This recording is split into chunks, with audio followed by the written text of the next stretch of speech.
is LBC from Global, leading Britain's conversation with Nick Ferrari at breakfast. Good morning, it's 3 minutes after 9, Tuesday the 11th of July. Another scandal in maternity care. We've already had Telford, we've had East Kent. Now, Nottingham looking at one of the biggest ever within the NHS. Why is it that we have these problems?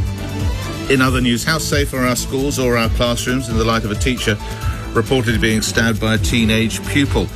Penny is a parent whose child was at that school, the Tewkesbury Academy. Just sat at home, I could hear sirens and I just couldn't sit at home, so I decided, I know you're not supposed to come, but you feel so powerless as a parent when something's happening with your children and you can't do anything about it. Plus, where there's a will, there might be a way. R-E-S-P-C-T, find out what it means to me. R-E-S-P-C-T, take F-T-C-T. Farewell to Aretha Franklin, who died back in 2018, aged 76. But now a row is going on between her and her 4 sons as to how her estate would be divided, with the discovery of 2 handwritten documents, including one found scribbled in a notebook stuffed behind sofa cushions. The fight over the wills when someone departs. Nick Ferrari at breakfast. Call 0345 6060 973. Text 84850. Nick Ferrari at breakfast on LBC. If I ask you just to pause for a moment and try and recall the terrible events of things such as the Morecambe Bay NHS Baby Trust Scandal, or the Shrewsbury and Telford Hospitals NHS Trust Scandal, or Northwick Park or East Kent, all in all, I'm sure the memories are going through. The number of appalling cases are there. Maternal and baby deaths occurred in some instances going back a number of years. 250 cases it was in Shrewsbury. Not quite the same number as Northwick Park. Down in Kent, looking at instances there of approximately scores of cases at East Kent Hospital, 43 pregnancies at a hospital, at Royal College of Midwives and the Royal Glamorgan Hospital Trust. So when you see the headline, Police Probe, biggest ever NHS baby scandal, you wonder what has happened here. But sadly, that is the case, as police are to speak to the midwife leading the review into what could become the biggest maternity scandal in NHS history. Nottinghamshire Chief Constable Kate Maynell attended a public meeting yesterday where it says she will review cases, possibly paving the way for a criminal investigation. This after it emerged the inquiry into baby deaths at Nottingham University Hospital's NHS Trust will be looking at approximately 1,700 cases. This is desperately distressing even as you read it. Dozens of babies died or were left with serious injuries in maternity units at the Queen's Medical Centre and City Hospital. Parents then faced a battle for answers from the hospital, which they accused of lacking transparency. The inquiry is being led by Donna Ockenden, the midwifery expert whose report into the scandal at Shrewsbury and Telford, which I referenced earlier, found that failure had led to more than 200 deaths of babies. Well, I mentioned Donna Ockenden.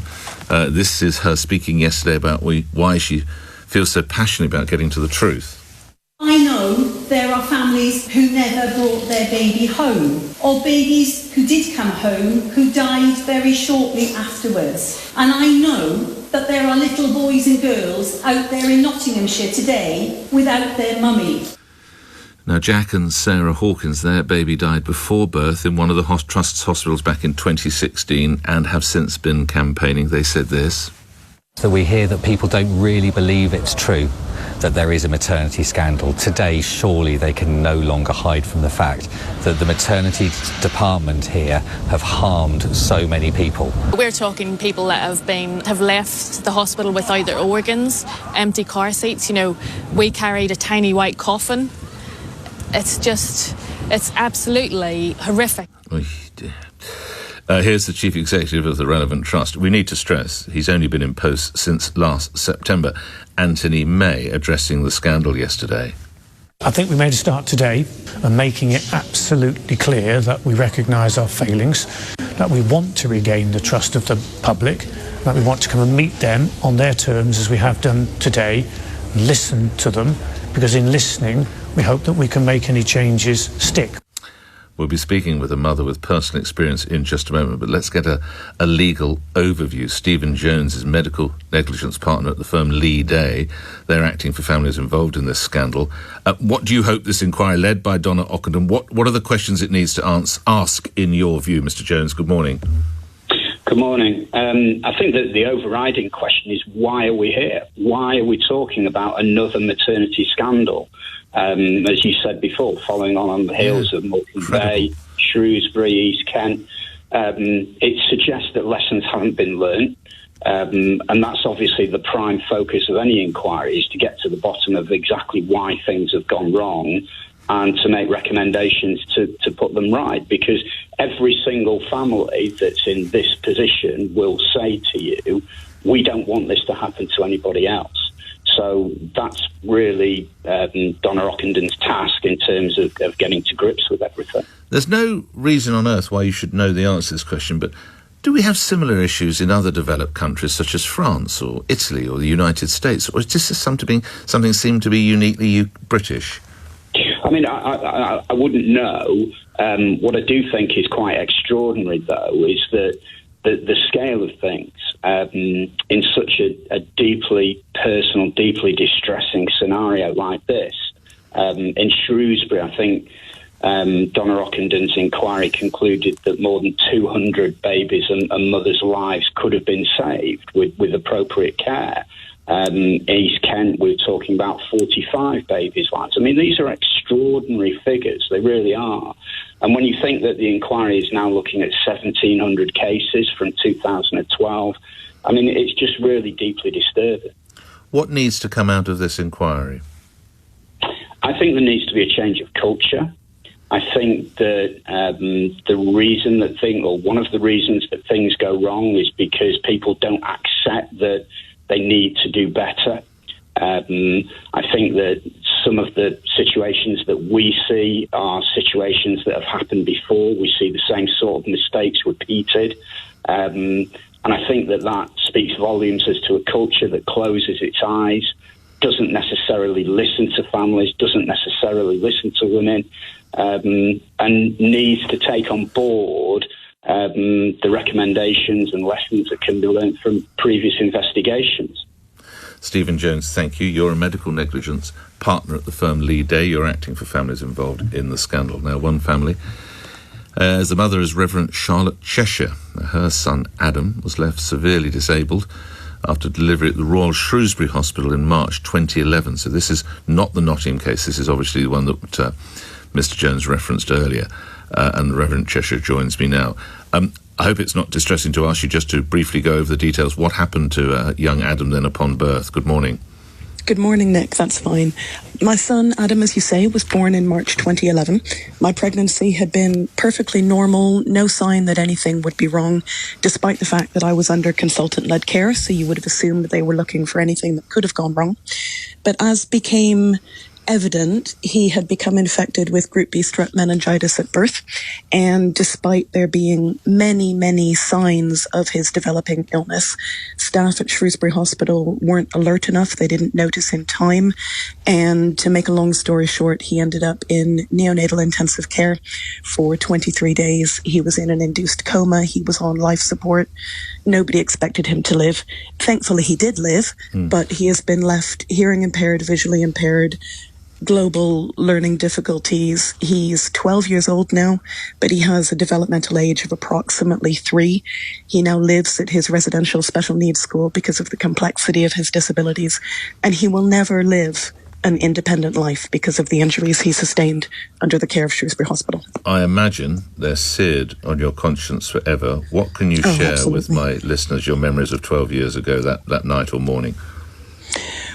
I think what I would say to those who may be currently going through the situation is, if you see or believe there may be problems developing, keep saying it, keep speaking up. Don't trust the doctors, nurses or midwives who are saying, oh, it's fine, and dismissing what may be the evidence of your senses. Because I was starting to alert them from 6 a.m. the morning after my son's birth that there was something wrong. And that was dismissed. What time was Adam born, just out of interest? Adam was born at 10:30 on Friday night. And so 7.5 hours, Mum knows something's going wrong. Yeah, and he wasn't appropriately being checked overnight, over that first night, as he should have been. And then from 6 a.m. onwards, I was alerting them that there was something wrong. And even at various points in the medical notes, there are things that say, for example, that, I'm not quoting here, but baby is okay, except that he's grunting. Well, that means the baby is not okay. And all sorts of things like that were missed until they finally decided to take him away for some tests. And that marked the start of his intensive care journey and near death. How would you describe the mood of the staff towards you as you expressed your concerns? Sadly, very dismissive for the most part, and a belief that I was basically being a high-maintenance mother who was a pest. We do this every day. We know what we're doing. She's just a new mother. Just shush, we're busy. That was the impression that I had, sadly, of the care of a vast majority. Not all, of course, but of a vast majority of staff at Shrewsbury. When did it begin to dawn on staff the magnitude of what had happened to Adam? If I'm really honest, I don't think until he was actually taken to intensive care. Because even when he was being taken, it was we're just taking away for some tests. We're just checking him. But it was as he was going through the doors of NICU that his body shut down and he started having seizures and was ultimately surrounded by a crash team and put into an induced coma and on life support. So I really don't think that on the maternity ward, they actually knew it all. It was the intensive care staff who bore the blunt end, if you will, and who realised just how bad it was because they then had to save him. Now, I know you took this to court. Did medical staff, did clinical staff ever accept their shortcomings? I have only ever heard ultimately from the legal teams. And when it went to the High Court just this past January 2023, the hospital did finally accept 80% liability for Adam's injuries, which means that his needs will therefore be taken care of for the rest of his life, thank goodness. Right. However, at the settlement meeting before the court hearing and then affirmed in court, I was told that I would finally receive a personal apology letter from the hospital. To date, I still haven't received that, despite them admitting liability.